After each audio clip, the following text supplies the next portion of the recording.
जय वृंदावन बिहारी लाल की, जय मनोधरानी की, जय माँ तुलसी महारानी की, श्रीमद् भगवद्गीता अथात की, अनंत कोटि वैष्णव भक्त वृंद की, उपस्थित भक्त वृंद की, जगत गुरु शिल प्रभुपाद की, श्री गुरु महाराज की, जय गौर प्रेमानंदे हरि हरि।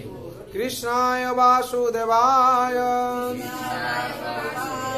देवकी नंदनाय च नंद गोप कुमाराय गोविंदाय नमो नमः। हरे कृष्ण। आज शुभ सन्ध्या যারা উপস্থিত হচ্ছেন ভাগ্যবান ভাগ্যবতী। সংসারে বিশেষ করে আমাদের যেটা ভগবান অনুশাসন দিয়েছেন, ভগবান অনুশাসন দিয়েছেন, আর সাধু গুরু শাস্ত্র তিন হবে এক। সাধু গুরু শাস্ত্র চিত্ততে করিয়া ঐক্য। হ্যাঁ, চিত্ততে ঐক্য মানে সাধু, যে সাধু পথ অবলম্বন করছে সে শাস্ত্র নির্দেশ পালন করে, তাহলে জানবে সাধু পথে আছে। আর শাস্ত্র যা বলছে গুরুও সেটা বলবে, আর সাধুও সেটা বলবে, তিন হবে এক। তাহলে কি হবে? সেটা হচ্ছে ভগবান নির্দেশ হবে। সাধু আলাদাভাবে চলে যেতে পারবে না, আর শাস্ত্র যা বলেছে আমাদের গুরু তাই বলবেন, গুরুজি আর সাধু যে সেটা। তার জন্য আমরা সাধু এই অনুশাসন পালন করার কথা বলা হয়েছে। ভগবান গীতায় বলেছেন নাস্তি বুদ্ধির যুক্তস্য ন চা যুক্তস্য ভাবনা ন চা ভয়ত শান্তি অশান্তস্য কৃত সুখম। জীবের স্বরূপ হয় আনন্দতে মতি, বুদ্ধি যোগ বিনা তার কোথায় ভাগতি। অদে বুদ্ধি যোগ বিনা যার নাই যার স্থিতি, কোথা পাবে শান্তি বলো সুখের প্রগতি। ভগবান বলছেন সংসারে যে আর মন চিত্ত শান্ত হয় না, কিংবা চিত্ত যার স্থির নয়, সে কোন শান্তি পাবে না।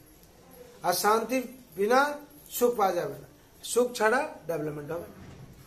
যার মন চঞ্চল অস্থির সে কখনো শান্তি পাবে না।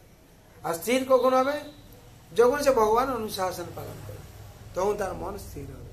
হ্যাঁ, ভগবানকে নিজেকে যখন ভগবানের চরণে নিয়োজিত করবে তখন তার মন শান্ত হবে। হ্যাঁ, তার জন্য এই মনকে শান্ত করার জন্য কি ভগবানের চরণে আমাদের অর্পণ করলে হবে। তার জন্য শাস্ত্রে বলা আছে ব্যবসায়ত্মক বুদ্ধি এক হে কুরনন্দন। ব্যবসায়ত্মক বুদ্ধি এক হে কুরনন্দন বহু শাখা অনন্ত বুদ্ধায় ব্যবসায়। যাদের ব্যবসা মানে বিজনেস এক, কি এক? ভগবান শ্রীকৃষ্ণের চরণ, আর কিছু না। হ্যাঁ, এখানে বিশেষ করে বলা আছে ব্যবসায়ত্মক বুদ্ধি রেখ হে কুরুনন্দন বহু শাখা অনন্ত বুদ্ধ হে ব্যবসায় নাম। হ্যাঁ, গীতার গানে কি বলা আছে? ব্যবসায়ত্মক বুদ্ধি হে কুরুনন্দন একমাত্র হয় তাহা বহু না কখনো। অনন্ত অপার সে ব্যবসায়ী হয়, বহু শাখা বিস্তারিত কে করে নির্ণয়। বহু শাখা বিস্তারিত কে করে নির্ণয়? বহু শাখা হয় না, এক ही শাখা, এক ही কুরনন্দন। অনুবাদে কি বলা আছে পড়ুন, অনুবাদ পড়ুন জোর জোর করে। যারা এই পথ অবলম্বন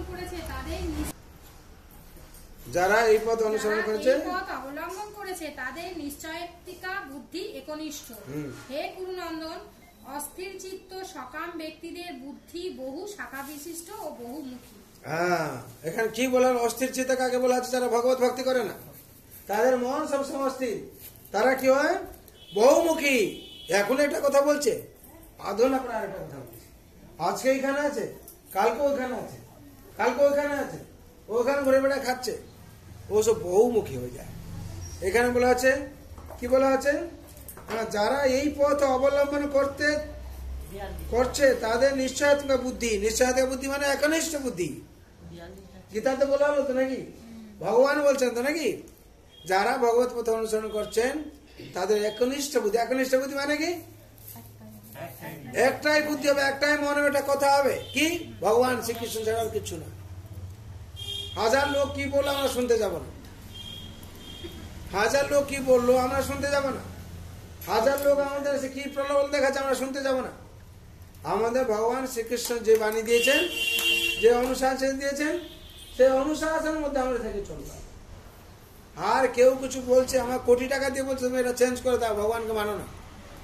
অনেক আছে তোমাকে এই দেবো সেই দেবো সেই দেবো, কৃষ্ণকে তুমি ভগবান বলো না। কিন্তু একনিষ্ঠ ব্যক্তি যে বলবে কৃষ্ণ অনন্য ভক্তি যার আছে, বলে আমার শ্রীকৃষ্ণই ভগবান।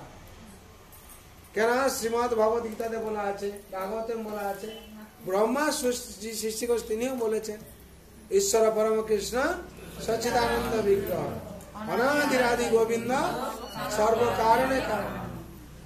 আর এই ব্যবসায়গত বুদ্ধি যেটা বলা আছে, এটা দ্বিতীয় অধ্যায় 41 নম্বর শ্লোক।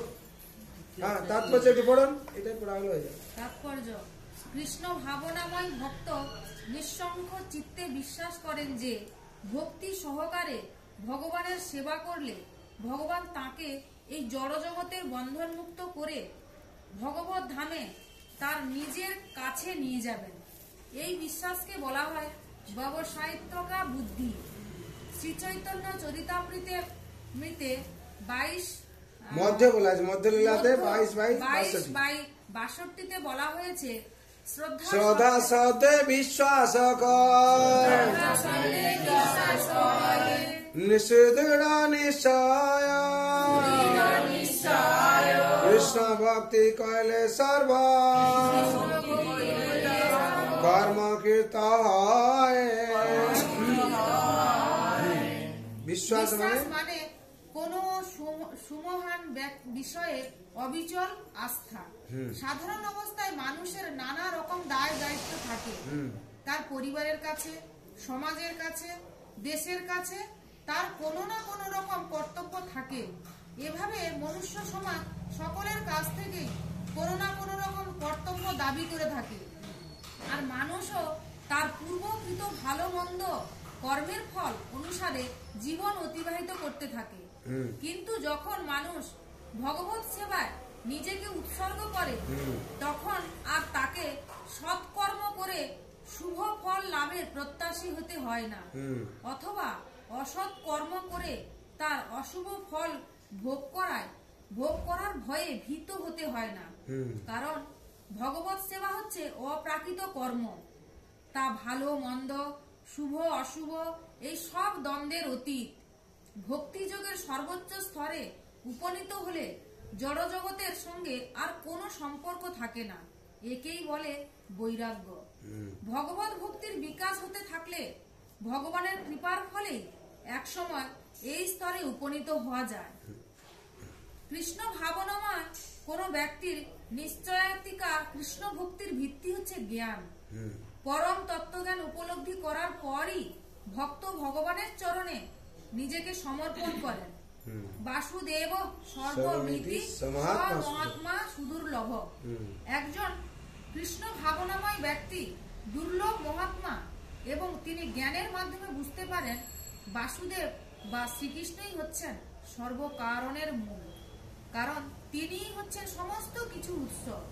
গাছের গোড়ায় জল দিলে যেমন সারা গাছকেই জল দেয়া হয়, তেমনি সব কিছুর উৎস ভগবানের সেবা করলে আত্মীয় স্বজন, বন্ধু বান্ধব, সমাজ, জাতি আদি সকলেরই সেবা করা হয়।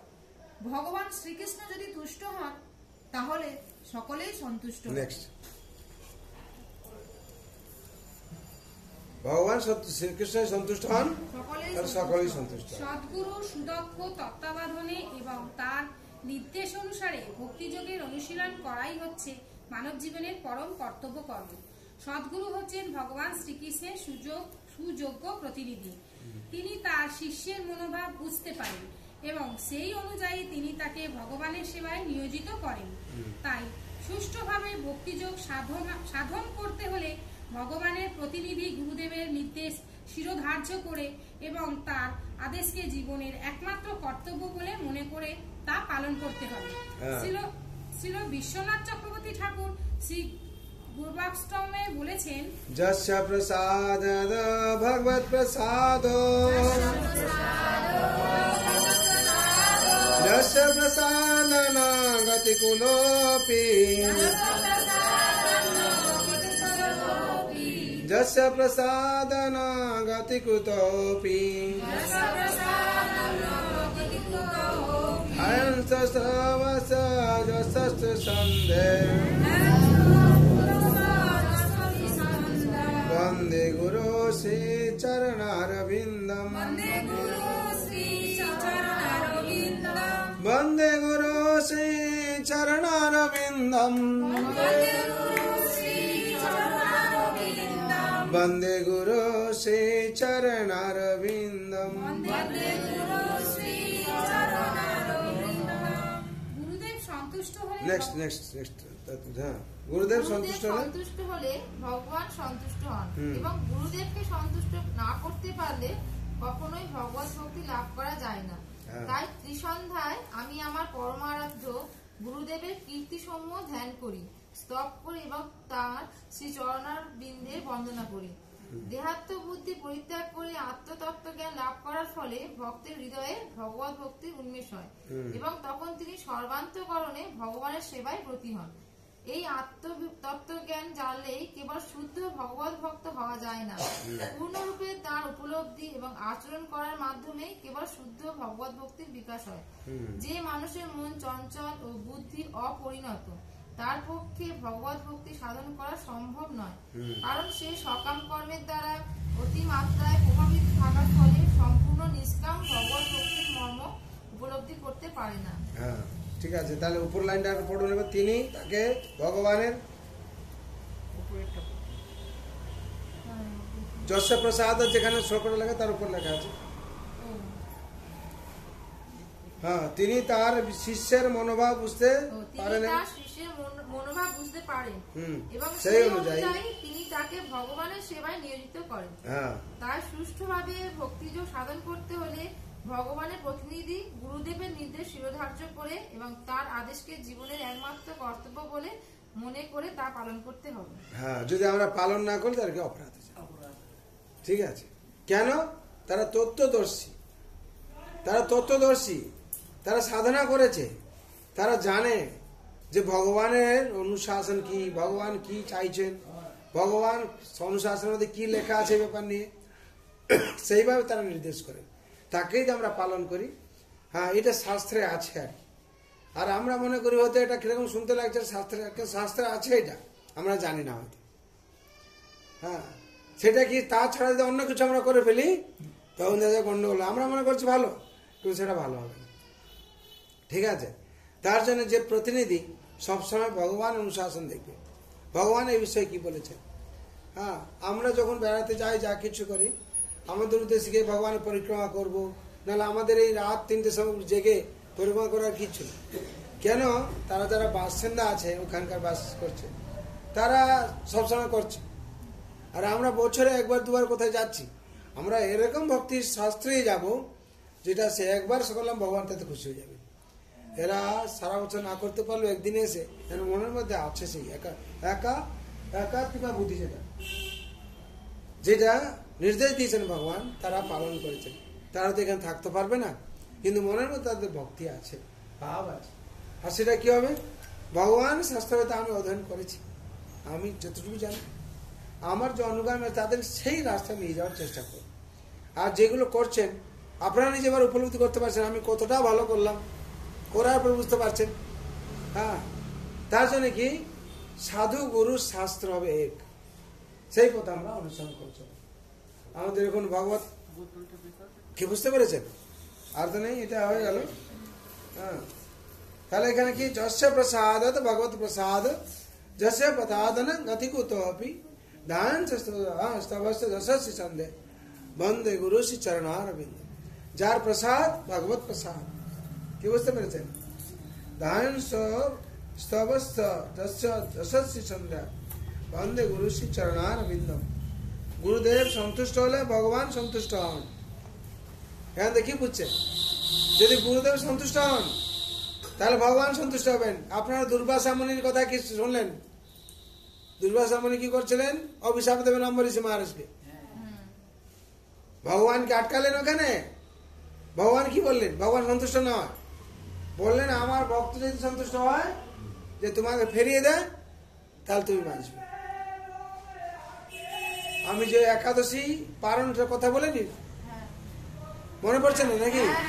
মনে রাখতে হ্যাঁ, ভগবান কাছে তো গেছিল নাকি? ভগবান কিছু করেছেন? বলছেন আমার কিছু করার নেই। হ্যাঁ, ব্রহ্মার কাছে গেছেন, আমার কিছু করার নেই। ভগবান শিবের কাছে গেছে, শিব বলছে আমার কিছু করার নেই। ভগবান বিষ্ণুর কাছে গেছেন, বলছে আপনার আমি এত ভক্ত, এত কিছু করি। বলে করলে কি হবে? আমার ভক্ত আমার প্রিয়, কি বুঝতে পেরেছে? ও যদি সন্তুষ্ট হয়ে যায় তাহলে তুমি রক্ষা পাবে। দুর্গাসমান কি হলো? ওর কাছে গিয়ে তারপর সুদর্শন ফিরে চলে গেল।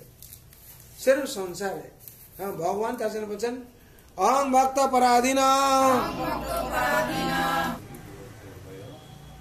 অহং ভক্ত পরাধীনা বসন্তত্রৈব দ্বিজ সাধু গৃহস্থ হৃদয় ভক্ত ভক্ত জনা প্রিয়া। আমার ভক্ত এবং ভক্তরা আমার প্রিয়, ভগবান বলছেন। তার জন্য ভগবান কাছে ভগবান ভক্তরা সবসময় প্রিয় থাকে। ঠিক আছে, আমরা সবার জন্য প্রার্থনা করবো। সর্বন্ত সুখিনা সর্বে শান্ত নিরাময় ভদ্রাণি পশ্যন্তু মা কশ্চিৎ দুঃখ ভাগ ভবে। হরে কৃষ্ণ কৃষ্ণ কৃষ্ণ হরে হরে, হরে রাম राम राम हरे हरे। जय वृंदावन बिहारी लाल की, जय मनोहर रानी की, जय मां तुलसी महारानी की, श्रीमद् भगवद गीता की, अनंत कोटि वैष्णव भक्त वृंद की, उपस्थित भक्त वृंद की, जगत गुरु श्री प्रभुपाद की, श्री गुरु महाराज की, साई गौर नमानंदे। नमोस्तुते सर्वतएव सर्वं अनंत बीजामित विक्रमस्तं सर्व समापोषि ततोऽसि सर्व सखेति मत्वा प्रसवं प्रद्युक्तं हे कृष्ण हे जादवे सखेति खजानता महिमानन्त वेदं मया प्रमादा प्रणयेन वापि यार सज्जासनोजनेषु एकोऽथ व्याप्योच्युत तस्मात् दख्यामहे त्वमहमेव प्रमेय हितासि लोकस्य चराचरस्य त्वमस्य पूज्यस्य गुरुवर्य वस्तुस्तमस्य वैदिककृतन्न लोकोत्रये प्रतिमा प्रभाव तस्मात् प्रणम्य प्रणिधाय कायं प्रसादये त्वमहमेव पितेव पुत्रस्य सदैव प्रियासि देव सर्वम् पूर्वासितस्मिनश्च वयेन च प्रददितं मम तदेव मे दर्शय देव रूपं प्रसिद्ध देवेश जगन्नाथ किरीटिनङ्गादिनं च गृहस्थ इच्छामि त्वं द्रष्टुमहं तदेव रूपेण च